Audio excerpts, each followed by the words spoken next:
Yo,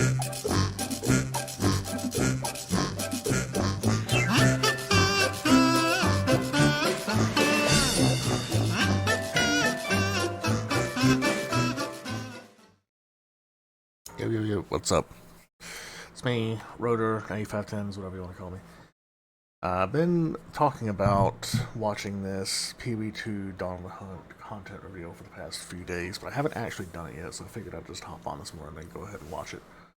I'm going to be sitting in a recording channel on Discord, so that noise right there. If anybody does join, I'll be streaming it as well to the Discord, so that they can see. And if they want to watch party with me, they can. Otherwise, go ahead and get right into it. I'm kind of excited about this. I've heard there's like some new ascendancies and stuff like that. I don't know anything else that's going on, so we'll see. I'm actually, you know what, I'm going to move it over to this. Oh no, actually I don't have a up for. Let me sort this out real quick. I'll be right back. Alright, that wasn't hard at all. I just needed to change one setting. So I want to have my capture right here, so I'm like looking at the camera as I'm watching, basically, instead of looking away over here. This is where my OBS will be now, as well as my. And we should be good to go. Hi, I'm Jonathan Rogers, Game Director on Path of Exile 2. Welcome to GGG Live. Well, it's been a little over 3 months since we launched Early Access, so it's about time for our first major content update. Today, we're going to show you an exclusive reveal of Path of Exile 2, Dawn of the Hunt, which launches on... Let me actually just really quickly fix, I forgot I need to change my Discord screen I'm sharing. Just in case. April 4th. Twitch drops are enabled on today's live stream, so make sure you follow the instructions below in order to claim your Executioner's Guillotine finisher effect. Now in today's stream, we're going to take you on a deep dive into the new Dawn of the Hunt update. We'll cover a new class, 5 new Ascendancy classes, and huge expansions on character systems like unique items and support gems. I don't think they're adding in swords and axes, but I really kind of hope they do. A bunch of new encounters and lots of other content.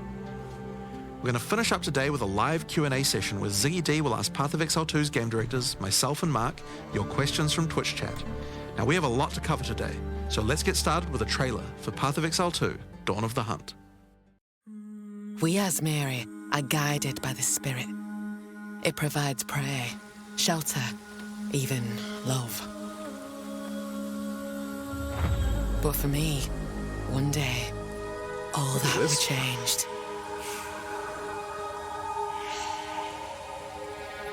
The Spirit, it showed me something. Something forbidden. And to defend all I loved, I used it. I lost everything that day. But fate weren't finished with me yet.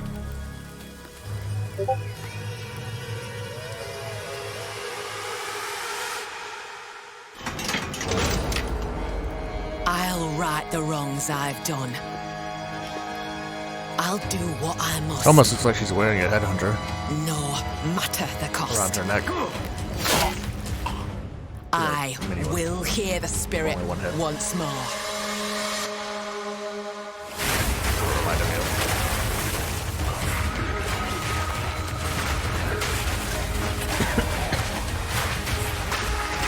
I guess this is the spear-based class. I might actually play this. It looks kind of fun.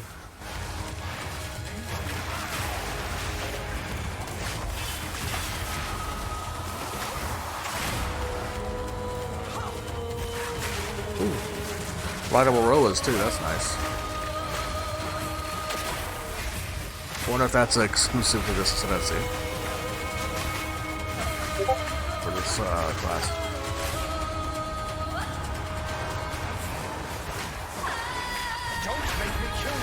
Ooh. Okay, there we go, really good grounds. I wonder how they're going to be different from POE 1.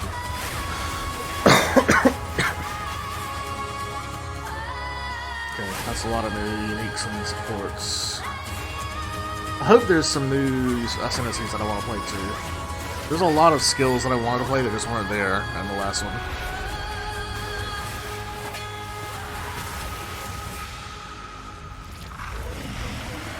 Oh, that was still very, very good.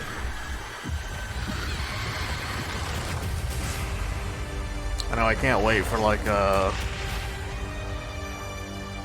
basically like all the sword and axe skills, cyclone, shit like that. It's probably Now, as you can see, another patch or in two Dawn of the away. Hunt, we're introducing the first new class since early access to POE 2, the Huntress. The Huntress is a spear-wielding Asmeri warrior. Born into a society with strict traditions, she was exiled from her homeland after using the power of a skill gem to defend her village. As a dexterous spear user, she specializes in both melee and ranged combat, dashing into and out of battle. Spears have extended range and a short dash, but unlike other melee weapons, you can also throw them.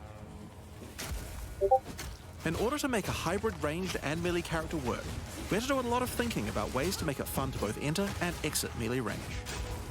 The first skill you will get as a Huntress is Whirling Slash. As well as striking in a circle around you, this skill creates a whirlwind that blinds your enemies. Leaving the whirlwind will make it explode. The more Whirling Slash is used, the bigger the whirlwind, and the bigger the explosion.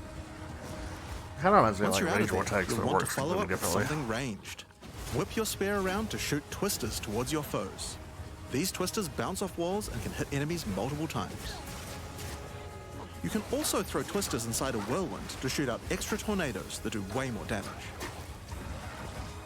In her offhand, the Huntress will usually want to hold a buckler, which allows you to do a new skill, Parry. While holding down Parry, your character will counterattack any incoming attack from monsters near you, stunning them. In addition, the monsters will take extra attack damage from your follow-up strike. That's pretty good. Some specific skills it's are good designed that you don't have to to be time used it. after a parry and have extra effects. Disengage is a skill that does a quick jump back, damaging enemies in front of you, and it can be used to interrupt other actions, like dodge roll. If you use it against a parried enemy though, it causes an explosion and gives you a frenzy charge. Just be careful. If you parry too much, you're going to get stunned and possibly killed. You can combine this combo with Whirling Slash. Slash, parry, disengage, and you'll get an explosion from the disengage and the Whirling Slash. That seems like a pretty intuitive little The combo. Huntress also has a variety of elemental spear throw attacks. You could use Lightning Spear to bounce lightning between your foes. Or you could throw explosive spears into the ground. These spears take a while to detonate, but when they do, they'll incinerate anyone caught in the blast. All spear throws on the Huntress can also be empowered by frenzy charges. For example, explosive spears will do an even larger explosion and leave fire on the ground. And these empowered versions can activate even more combos. Using Whirling Slash over ground fire will suck it into the whirlwind, adding fire to the explosion. Using Twisters What inside a does that fire for whirlwind will shoot out fire tornadoes as well. And you can do similar combos with ice and lightning too. Now, a key aspect of hunting is exhausting your foes by causing blood loss. This skill is Rake, which dashes towards your target and unleashes a deadly slash, opening up wounds on your enemies. Follow up with Disengage and watch them bleed out as they run towards you. On the That health bar of actually monsters, you can see how much seems like something that I'd be more amped to do, like charging in and then disengaging, or like some kind of ability to dash in on them and some kind of ability to back out. Looks like those are going to be the two they do it, but blood loss the enemy has experienced, and the Huntress has skills to take advantage of this.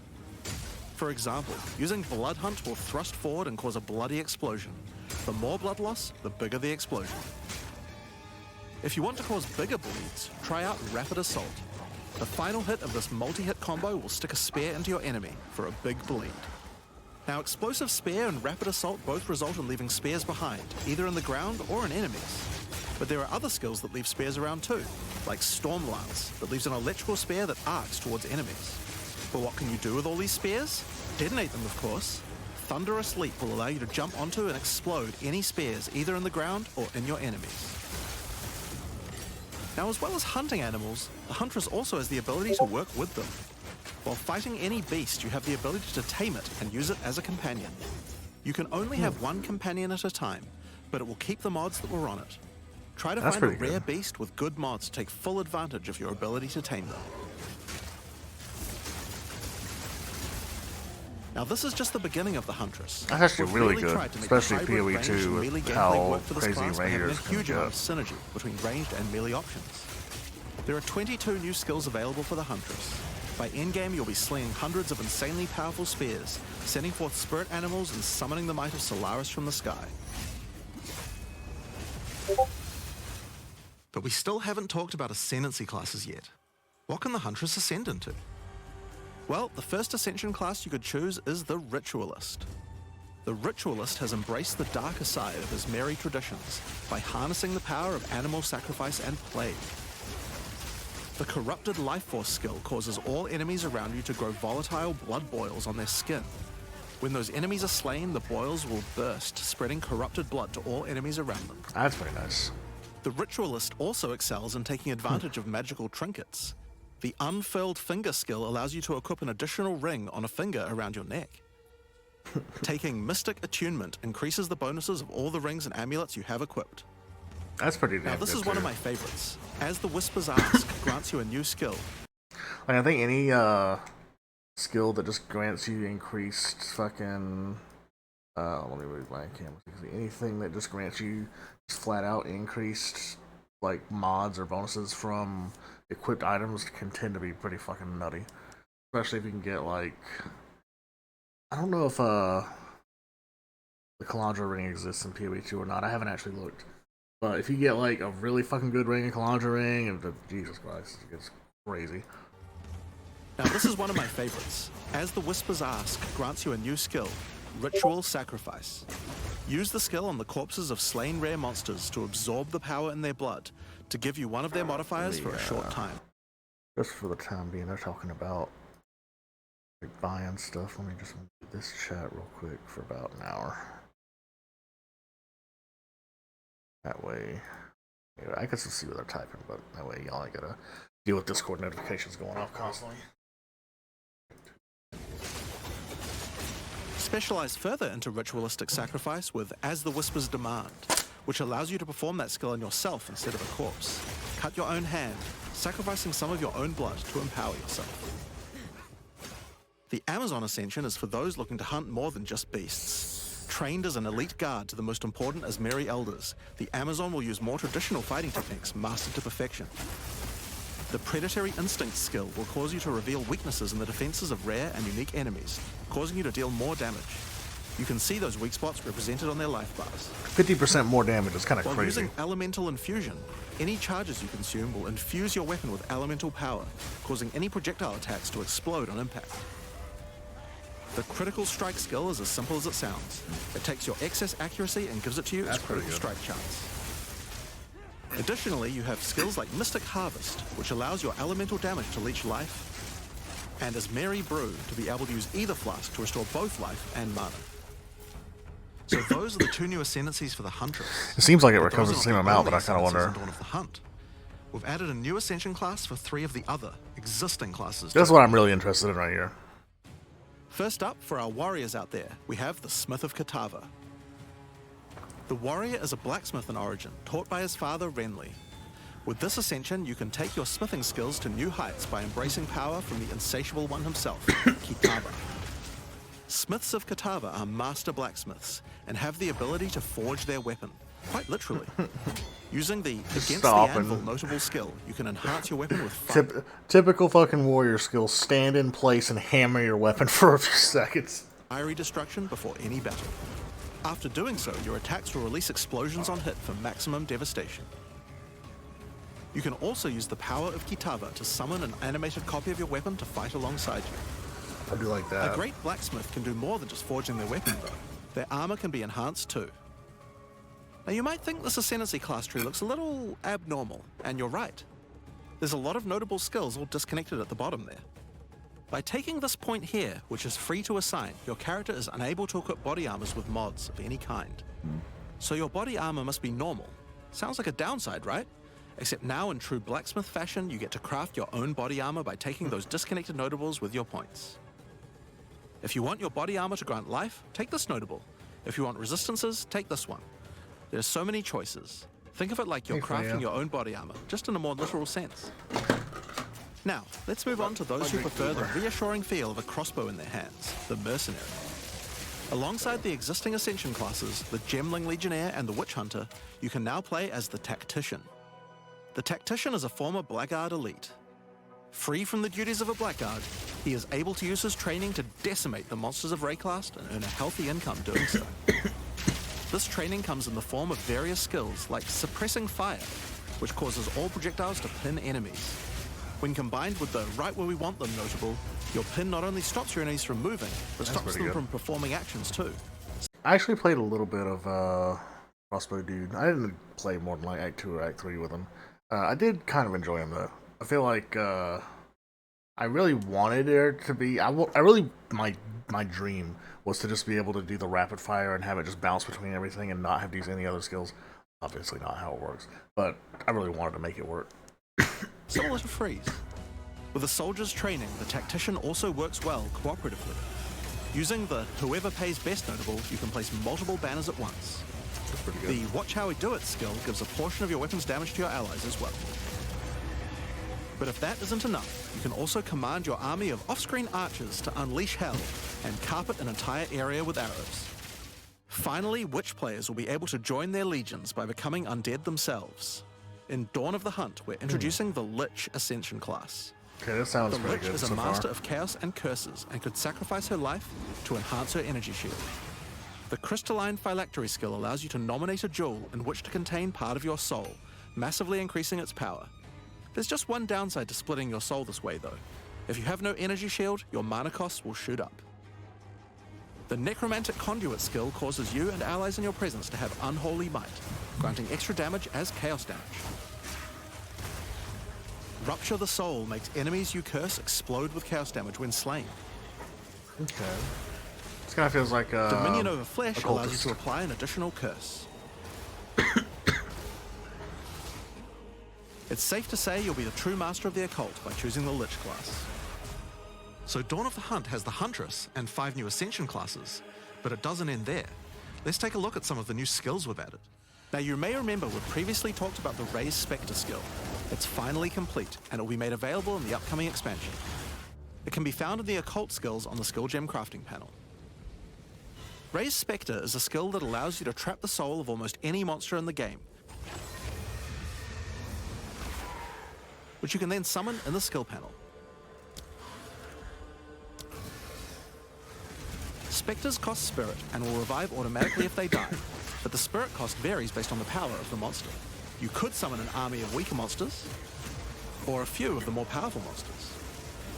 You can combine them with your existing skeleton minions, or summon exclusively spectres. It's all up to you and how you want to customize your army of the undead. Given that there are hundreds upon hundreds of monster variants in Path of Exile 2, it's safe to say you'll be experimenting with this one for a while. We look forward to seeing which monsters I serve run you specters best. if they're not like Now too let's move on to our egregiously next high. skill. Since we've been talking about summoning summon. undead so much, let's have a change of pace and summon something a little more alive. In Dawn of the Hunt, we're adding the Summon Rower skill. Summon your friendly rower to aid you in combat as a minion. You can also mount your rower in combat at any time, allowing you to move at full speed even while shooting arrows or throwing spears. That's pretty good. Be wary though, if you take too Can much all damage classes while use riding it? your mount, you can be knocked off and get overwhelmed. It's worth keeping an eye on your stagger bar, as falling off the mount can mean almost certain death. On the topic of new ways to enhance your character, let's talk about support gems. Support gems are used to modify your skill gems in meaningful and interesting ways. Currently, we feel that a lot of builds have insufficient options here. To alleviate this, we're adding over 100 new support gems. Hema crystals will enable a new kind of bleed build, turning the damage over time you would have done into explosive Vile crystals. Alignment is a support gem for bow attacks, which can reward skilled players with good positional skills.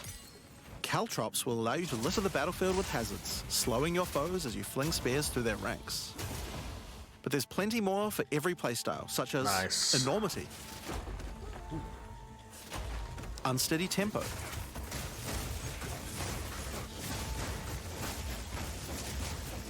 Profanity, Just makes you scared, just scream out, fuck! Every time you use the skill. Retaliate,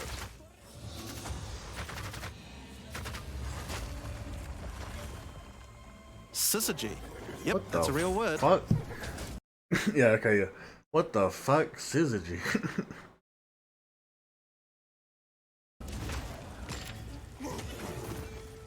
And many more. Now, we've talked about a new class, new ascendancy classes, new skills, and new support gems. But let's not forget about the core of a true action RPG, the items. To start with, let's talk about uniques. We're adding over 100 new unique items. That looks like... I can't remember what it's called in POE 1, but I recognize that.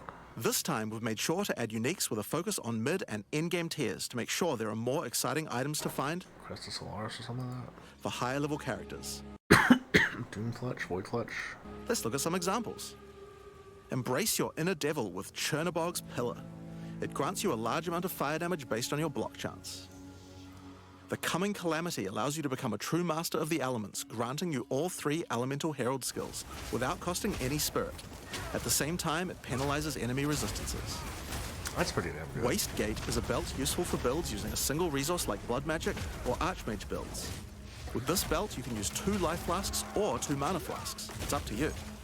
Now, we could go through these all day, but we'll leave most of them for you to discover. Suffice to say, though, we want there to be way more cool things to find. Over time, our goal is to add a unique to every single base item type at a minimum, so that you can chance any base in the game.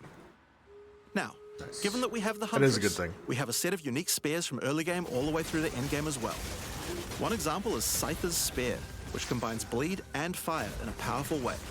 It allows your ignites to be aggravated, dealing substantially more That attack damage. speed is so high. We're also introducing a suite of unique bucklers with some interesting parry mechanics.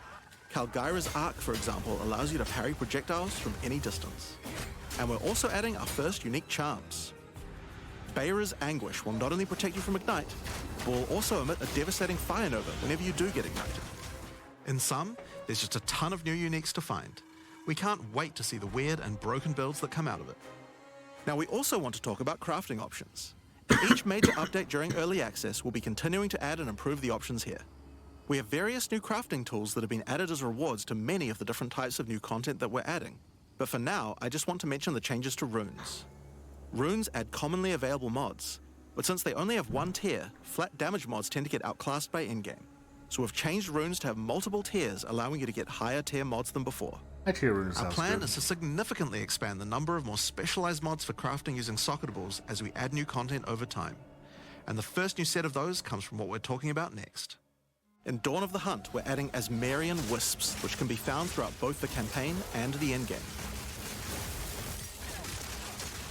The Asmari spirit has made itself present in Rayclast, and it appears to be trying to warn, or maybe prepare us for the coming darkness.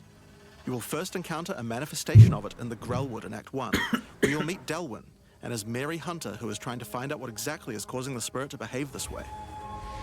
As you approach the wisp, it will flee, leading you past monsters. Any monsters it comes into contact with are infused by it, making them more powerful. Each spirit is associated with a specific revered animal within Asmari culture. This one is a wisp of the Great Bear, and grants enemies extra life and stun. The wisp moves faster the closer you are, and as you move away, they slow down to wait for you. But if you get too far away for too long, they'll dissipate and return to the woods. As you continue to chase the wisp, it will find and possess a rare or unique monster, granting it a new powerful ability. Because this was a wisp of the Great Bear, this monster now also has increased life and stun. But on top of that, it will periodically summon a large spectral bear that slams with wild fury.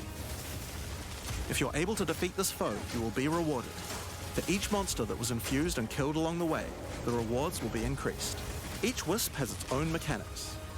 The Wisp of the Winter Owl is a primal wisp that causes enemies to deal extra cold damage, gain energy shield, and release wind vortices on death. When infusing a monster, they will call down large tornadoes to protect their host. The Wisp of the Wild Cat is a vivid wisp that causes affected monsters to deal more critical strikes and become more evasive. When it infuses a monster, it will summon a barrage of feline spirits that will attempt to tear you limb from limb. If you're lucky, you may even find sacred wisps that can do some pretty crazy things to the monsters they influence. Like the Wisp of the Cunning Fox, which turns normal monsters into magics, magic monsters into rares, and rare monsters into actual bosses. That's pretty good. Asmerian Wisps can drop a new set of socketable items that allow you to craft a wide range of interesting new mods onto your items. Each one may only be used on a specific item slot. As mentioned, the Asmerian Wisps can be encountered throughout the game, but there's also a new endgame map called the Asmeri Ranges, a mountain village where the Asmeri once lived, now overrun with corrupt monsters. This map always has multiple Asmerian Wisps in it, and familiar, yet not quite the same boss fight. Asmerian Wisps can also be further modified by the endgame Atlas tree as well, and by tablets. Nice. But I'm not going to be the one talking about those things. In order to cover all the new content in in-game, I'm going to hand things over to Mark. Hi, I'm Mark Roberts, Game Director on Path of Exile 2. There's a ton to talk about with the endgame today, so let's dig right in. Path of Exile 2's early access began with a brand new endgame, and it was clear that it needed a lot of work. After absorbing your feedback, we're ready to make some epic changes. The first thing is, we just need a lot more content. In Dawn of the Hunt, we have made sure to focus on increasing the sheer number of interesting and different encounters you will randomly stumble into as you explore the endgame.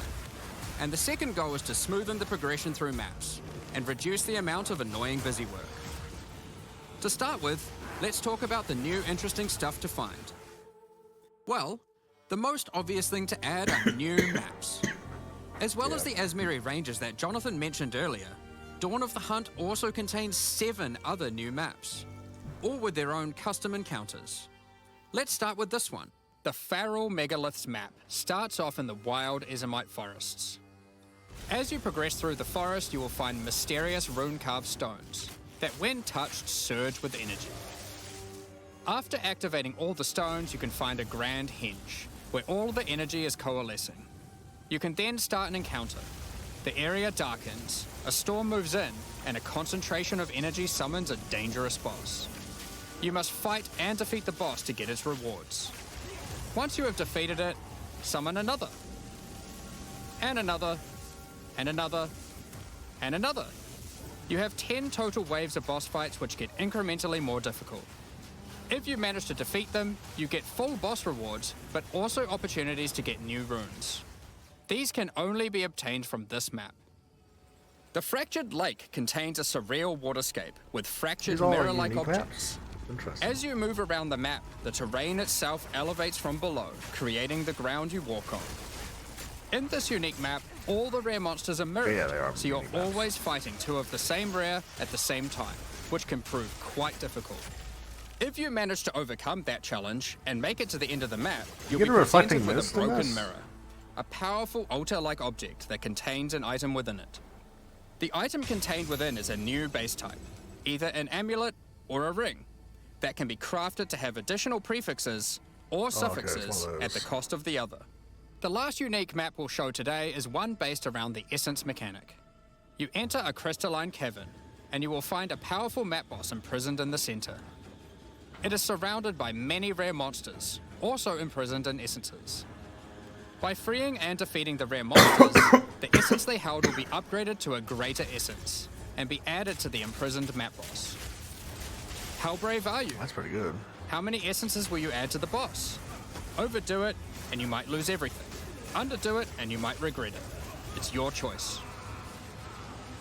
Speaking of essences, alongside visual improvements, you're now able to apply Varlorbs to corrupt the essences with a range of unpredictable outcomes.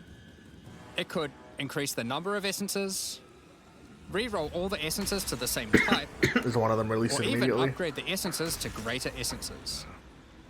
What if they're already greater essences? Well, it can upgrade those too. We have 4 new corrupted essences. Essence of Hysteria, Delirium, Horror, and Insanity. Nice. Each corrupted essence has its own interesting combat mechanics. For example, the essence of Insanity causes you to question even your own mind, as monsters split into shadowy clones, and you must locate the real one before a devastating icy explosion freezes everything around it.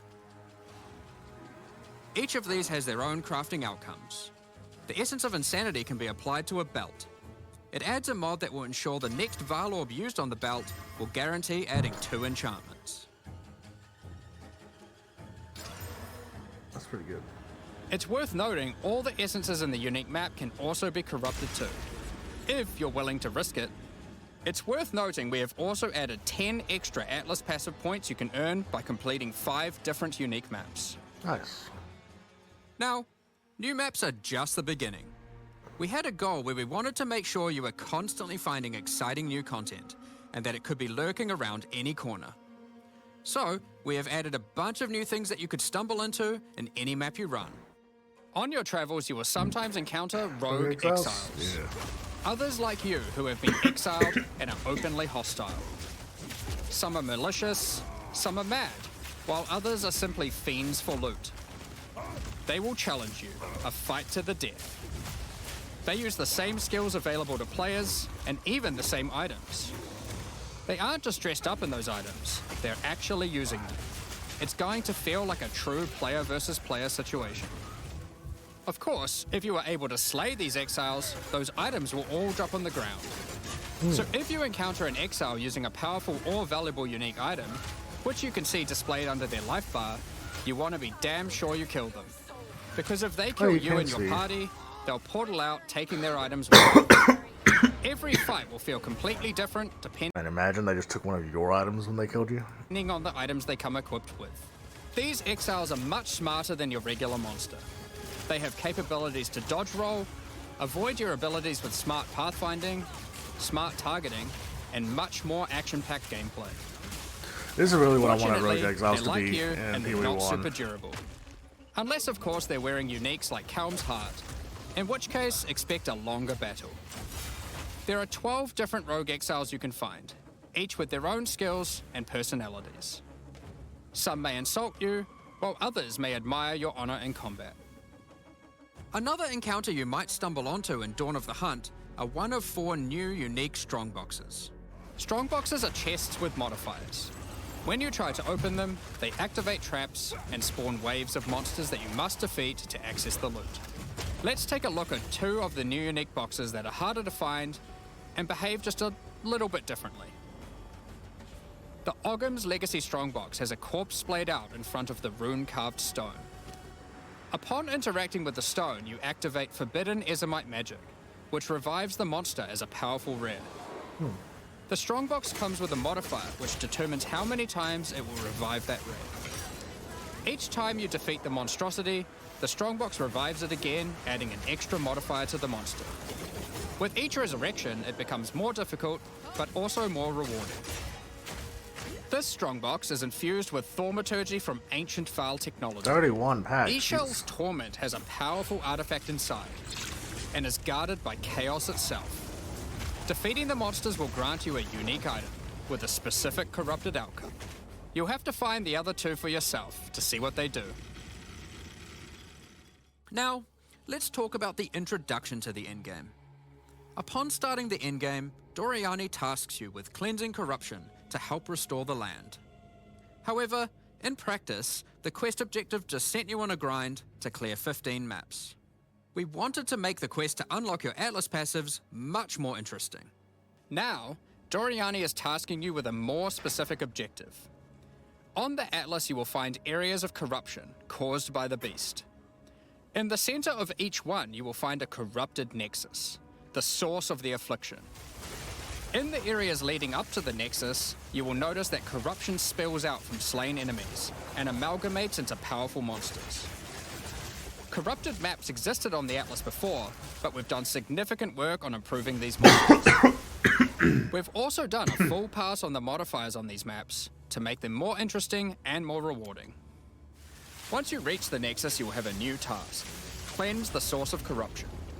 When you defeat the last rare in those maps, they will spawn one of 3 terrifying bosses, amalgamations of corruption itself. After defeating that boss, Doriani will come and cleanse the corruption for good. As the remains of the boss are purged of corruption, it coalesces into raw crystallized power, which you can use to gain points for your Atlas passive skill tree. The upgrade system that allows you to add and enhance content in your maps. We didn't stop there though. When you complete a corrupted nexus, all of the remaining surrounding corrupted maps will become cleansed maps. Cleansed maps also have new monsters, a new boss, and their own set of modifiers and rewards, including finding fracturing orbs by slaying cleansed enemies. These orbs can be used in crafting on a rare item to cause one of its modifiers to become fractured. A fractured modifier is one that cannot be modified by any means. You are able to freely modify the item, ensuring the fractured modifier will never change. If you get the right item with the right mod, it can prove to be a very powerful crafting base indeed. You must now choose. Do you complete all the corrupted maps and then the Nexus? Or maybe you beeline to the Nexus, complete it, and do all the remaining maps cleansed. Both have rewards to entice you and challenges to assess. Now, let's have a talk about towers. One thing we've had a lot of feedback on is the busy work around running towers and managing your tablets. The first change we've made here is that we have reduced the number of towers drastically, so there are now 1/3 as many as before, but we've made them much more powerful. Okay. To start with, tablets now inherently add twice as many mechanics. But that's not all. Running higher tier maps and towers now increases the number of mechanics applied by tablets. By tier 15, the bonuses double, allowing a single tablet to now add 4 times as many mechanics as before. So, we're running far fewer towers, dealing with fewer tablets, and affecting even more maps than before. But because there are fewer towers overlapping with each other, you won't get as many opportunities to stack different tablets. In order to solve this, we've made it so that each tower can consume up to 3 tablets at once. You always get 1 slot on completing the tower, but if you can complete a tower with more mods on the waystone, you can unlock a 2nd or 3rd slot. Overall, this allows for even more juicing from towers, while drastically reducing the amount of busy work you have to do. On top of that, towers are much more interesting maps because they can now spawn with all mechanics, including bosses. Each tower map has a new boss. Let's take a look at a couple here. The boss fight of the Alpine Ridge map has 2 powerful witches contesting for territory. One witch has an affinity for ice, the other fire. Who will win? Hopefully neither. The boss of the Sinking Spire map is a remnant of the Val that has been charged with lightning. Like that fire It uses a dude full from suite one of the trailers. lightning abilities. But be careful. If any of them hit the surrounding constructs, they will power up. Another thing that we've seen a lot of feedback about is sustaining waystones. As we looked into it, we realized that the people who couldn't sustain waystones were dying a lot. A lot more than we had expected. And that made us realize something. During the campaign, the expectation is that you can die multiple times in order to learn how to overcome challenges. You are able to learn how the monsters behave, adapt to their skills, and eventually overcome them. But as soon as you get to the endgame, you are effectively no longer allowed to die if you want to sustain waystones. By the time you are getting towards the end of endgame, we want you to have to be careful not to die. But it certainly shouldn't be that we have such a sudden shift as you run your first maps. The first change we're making is you can now respawn and return to a map if you die. Nice. Continuing from where you left off. When you start the endgame, you get up to 6 total attempts per map. As you add more modifiers to a waystone, the number of respawns goes down.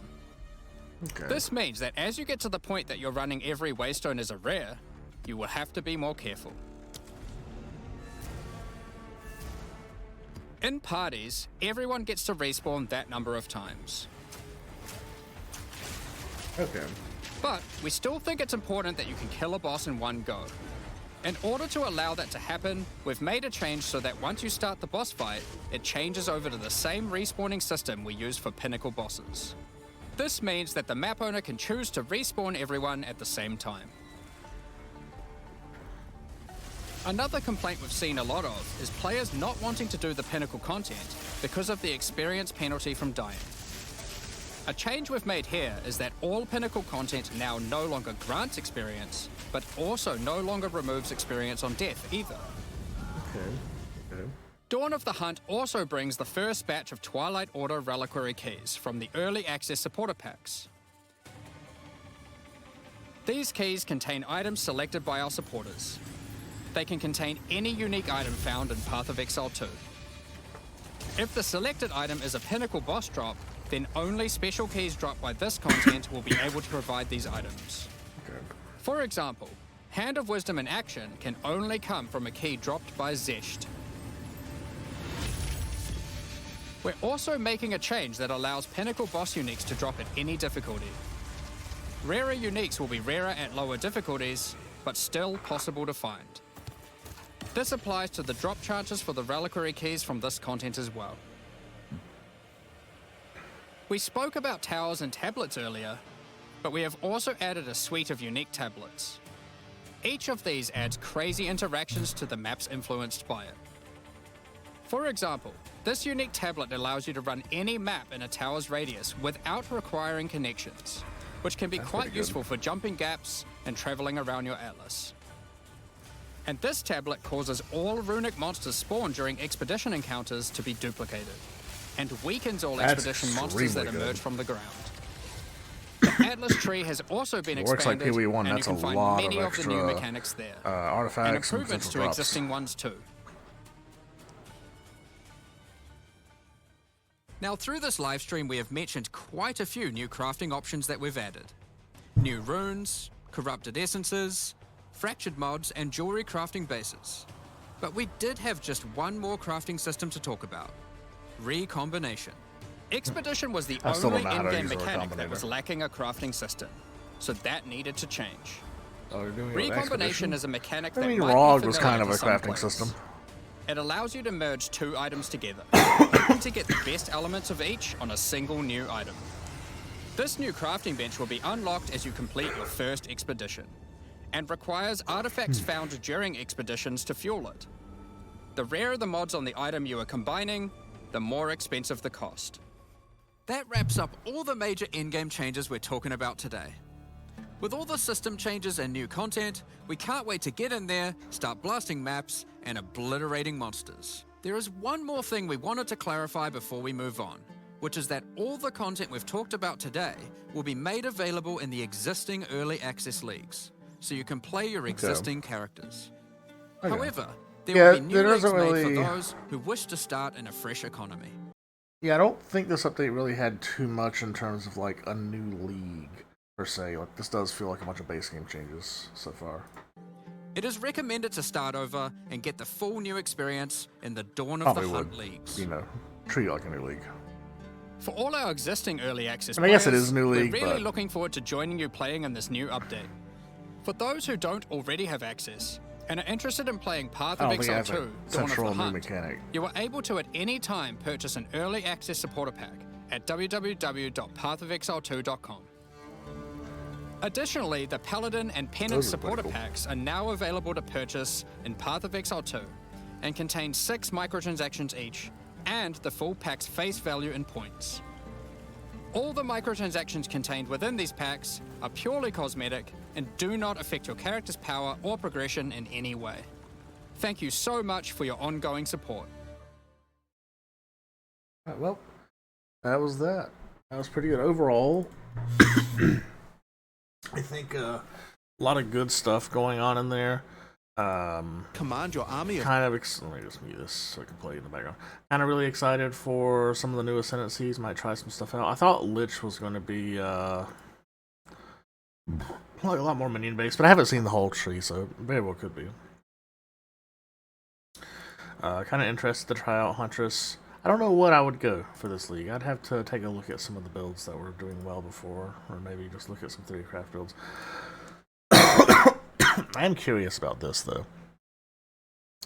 Tempering your own chess piece.